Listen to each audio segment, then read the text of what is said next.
जय श्री कृष्ण। तमारुं स्वागत है अमारी चेनल सिंपल गुजराती रसोई में। तो आज आपणे बनावानी छे उड़द दाल। काठियावाड़ी स्पेशियल आपणे उड़द दाल बनावानी छे। जो तमने अमारी रेसिपी गमे तो चेनल ने लाइक करजो, शेर करजो ने सब्सक्राइब करजो और कमेंट में जरूर कमेंट करजो कि तमने अमारी रेसिपी केवी लागी। तो तमे जोई शको छो आपणी उड़द दाल छे ते बनीने तैयार थई गई छे। આવી રીતના જો ઉડદ દાળ બનાવશો તો ઘરમાં નાનાથી લઈ મોટા સૌને પસંદ આવશે તેવી આપણે આજે અડદની દાળ બનાવવાની છે। તો અડદની દાળ બનાવવા માટે અહીં મેં 1 બાઉલ જેટલી અડદની દાળ લઈ લીધી છે, તમે જોઈ શકો છો। હવે આપણે પાણી નાખીને સરસ રીતના સાફ કરી લેશું જેથી કચરો હોય તે સરસ રીતના સાફ થઈ જાય આપણી અડદ દાળ। તો અહીં અમે અડદ દાળ છે તે कुकर में एड कर दीधी है। पानी एड करीने सारी रीतना आपणे वॉश करी लेशुं, साफ करी लेशुं। त्यार पछी आपणे आने बॉइल करी लेशुं।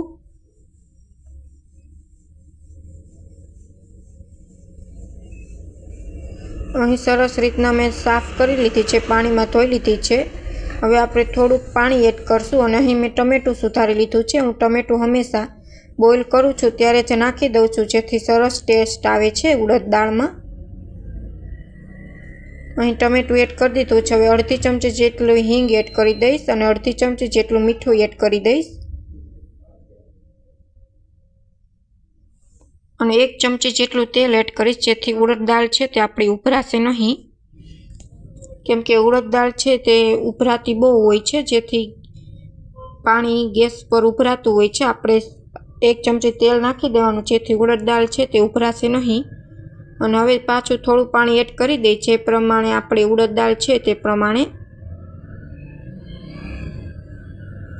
1 ચમચી તેલ એડ કરી દીધું છે। હવે આપણે કુકરનું ઢાંકણું બંધ કરીને હવે આપણે એને બોઇલ થવા દેવાની છે। બહુ બોઇલ નથી કરવાની, એકદમ બફાઈ જાય તે રીતના બોઇલ કરવાની છે ને તે રાપ થઈ જશે તો તમને તે પસંદ નહીં પડે। હવે અહીં પેસ્ટ બનાવી લેશું। અહીં મેં તીખા મરચાં લઈ લીધા છે, 2 तीखा मरचा सुधारीने लई लीधा छे। हवे आपणे आदू छे ते खमणी लेशुं। कटकीनी जग्याए आपणे खमणी नाखशुं जेथी आपणे अड़द दाळमां नाखी त्यारे कटका आडा न आवे अने सरस रीतना पेस्ट बनी जाय। आ पेस्ट नाखवाथी अड़दनी दाळमां टेस्ट बहु सरस आवे छे। तो અહીં મેં पेस्ट बनावी लीधी छे। हवे एक बाउलमां आपणे काढी लेशुं अने आपणी उड़द दाळ पण बफाई गई छे। पछी आपणे चेक करी लेशुं।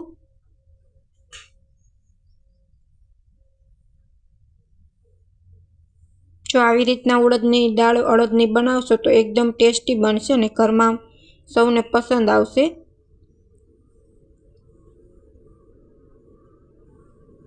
તો અહીં પેસ્ટ મેં બનાવી લીધી છે। હવે આપણે અડદની દાળ ચેક કરી લઈએ।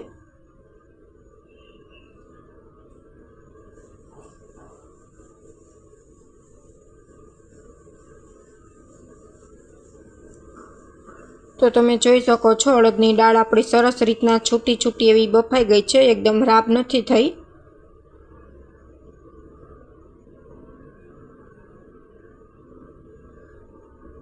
हवे आपणे एमां 1 ग्लास जेटલું पाणी एड करशुं। तमारे जे प्रमाणे दाळ घाटी के आछी पीवी होय ते प्रमाणे तमारे पाणी एड करी देवानुं अने गैस उपर पाછી तमारे उकाळवा मूकी देवानी।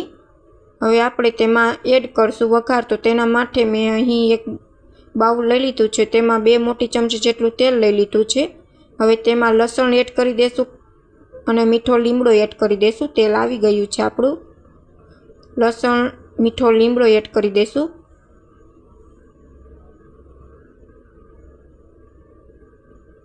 हवे 1 चमची राई,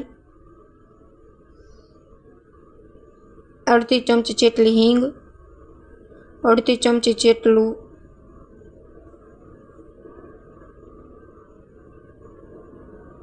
हळदर, 1 मोटी चमची जेटલું धाणा जीरुं पाउडर अने अर्धी चमची जेटलो गरम मसालो एड करशुं।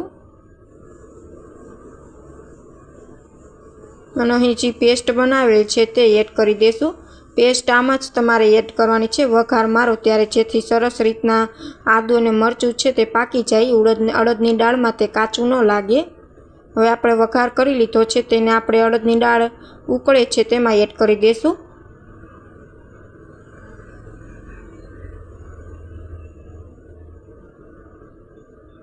આવી રીતના જો ઉપરથી તમે વઘાર નાખશો તો અડદની દાળનો ટેસ્ટ બહુ સરસ આવશે। હવે આમાં આપણે ખટ્ટી મીઠી દાળ બનાવવા માટે લીંબુનો રસ એડ કરશું અને સ્વાદ પ્રમાણે મીઠું એડ કરશું। આપણે બોઇલ કરતી વખતે નાખ્યું છે તે પ્રમાણે તમારે એડ કરવાનું। અને 1 ચમચી જેટલું લાલ મરચું પાવડર એડ કરીશ, કેમ કે અહીં મેં તીખા મરચાં લીધા છે એટલે તીખાશ આવશે, એટલે 1 ચમચી જેટલું જ લાલ મરચું પાવડર એડ કરીશ। હવે સ્વાદ પ્રમાણે મીઠું એડ કરી દઈશ અને 3 મિનિટ જેટલી ઉબળવા દઈશ, જેથી દાળ છે તે સરસ બની જશે।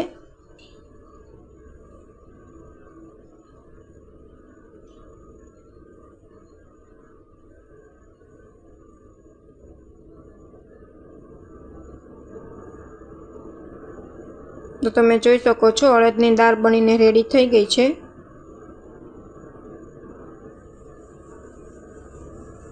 તમારે જે પ્રમાણે ઘાટી કે આછી પીવી હોય તે પ્રમાણે તમે પાણી એડ કરી શકો છો।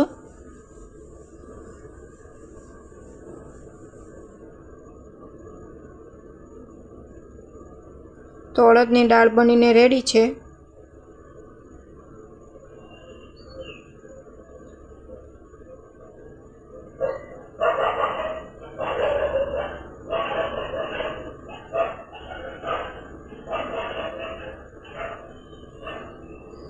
Thank you for my watching video.